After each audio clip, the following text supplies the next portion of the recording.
Je m'appelle Will, ou Guillaume pour les Français. J'ai un master en Project Management. Mais au Vietnam, je suis acteur, youtubeur et IT producer. La première fois, c'était avec ma famille et ils ont pas du tout aimé Hanoï. Et moi, j'ai adoré. Je travaille de chez moi, donc je peux travailler en coworking. Et sinon, je fais des vidéos, donc je rencontre pas mal de gens. Et des fois, je fais de l'acting et du modeling. Et donc, je fais un peu beaucoup de choses.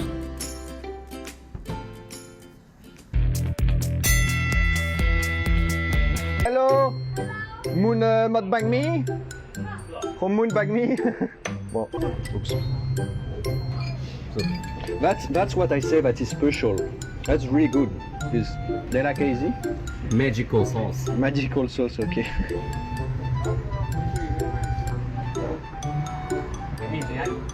Let's see Mike Bang Me.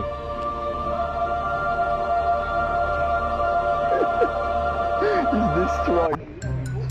Where's pâté? Where's the pate? Yeah, I didn't put the word pate. It's good. It's good? It's good, but visually it's not good. It's good, But okay. about the taste, it's perfect. Yeah.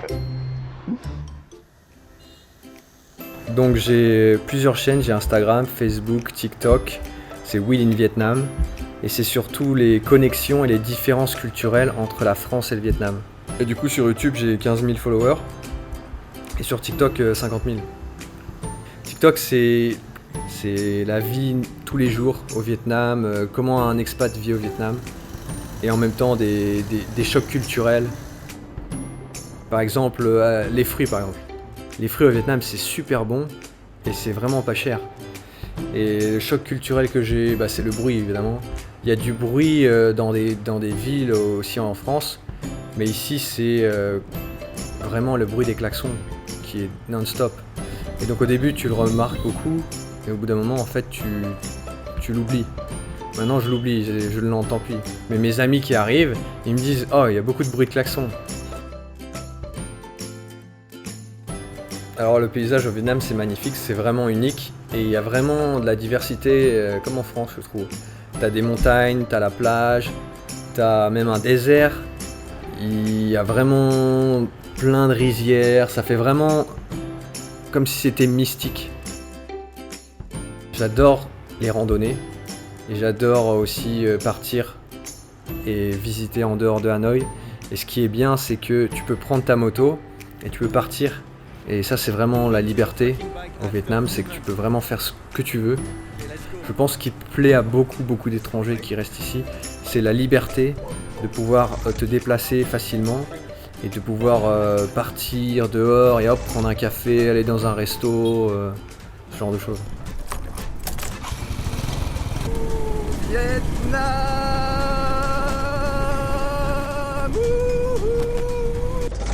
I love Vietnam.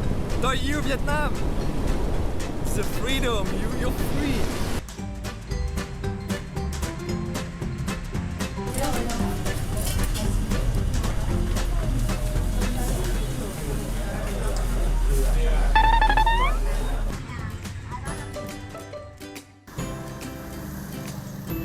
En France, quand tu es étudiant, tu vas pas manger dehors.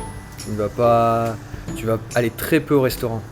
Alors qu'ici, comme tu vois, on est allé au vegan buffet et tu peux tous les jours manger dehors. Alors là, les Européens qui vivent au Vietnam et à Hanoï, ils adorent.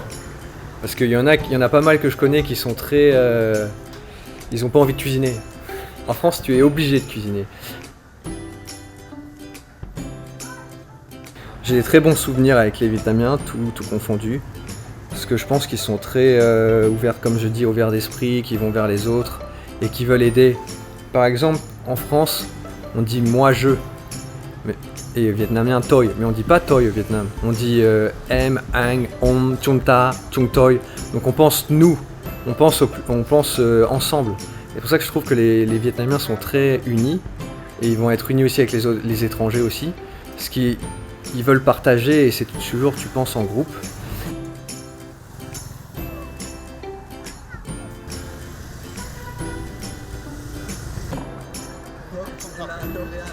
Entre la France et le Vietnam, il y a beaucoup de similarités aussi. Qu'est-ce qu'il y a dans la langue? J'ai fait pas mal sur mon Instagram avant. J'avais fait toutes les connexions entre la France et le Vietnam pour la langue. Donc Opla, les œufs Opla, banh mi, pan mi, tous les mots qui sont liés entre la France et le Vietnam, et il y en a, je crois, entre 200 et 300. Il y a aussi, on voit les allées. Les allées, c'est style Haussmann, donc c'était comme ils ont fait dans Paris, c'est des grandes allées avec des arbres sur le côté.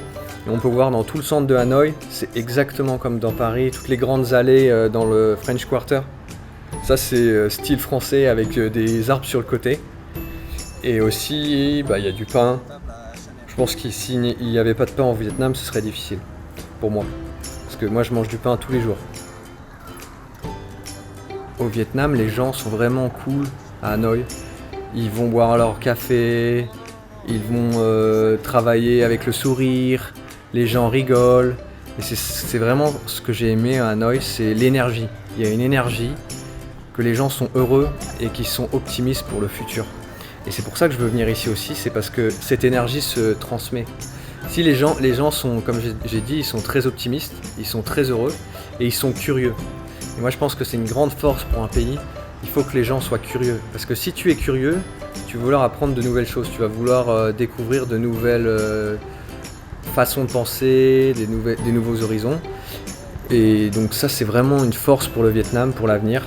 Parce que être curieux te permet de progresser. Et ça c'est vraiment quelque chose que j'aime bien, qu'on a perdu en Europe. En Europe on n'est plus aussi curieux. Louis Vuitton. Louis Vuitton. Louis Vuitton. Christian Dior.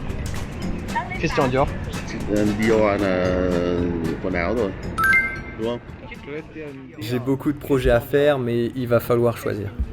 En fait, j'ai tous mes amis qui sont au Vietnam, donc j'ai envie de vivre au Vietnam et de continuer à développer ma chaîne, de continuer à développer mes projets en IT. Donc j'ai un store où je vends des produits pour l'Europe. Et pourquoi pas après aussi peut-être promouvoir les produits vietnamiens, ça c'est une idée que j'ai, promouvoir les produits vietnamiens vers la France. Ah ok, yeah. L'Oréal. L'Oréal. Au revoir. Và tạm biệt.